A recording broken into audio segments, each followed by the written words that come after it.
नाम क्या है? मेरा नाम अब्दुल्ला। अच्छा,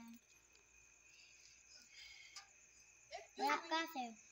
मैं कराची से हूँ। पढ़ते हो या ना पढ़ते हो? मैं स्कूल में पढ़ता हूँ।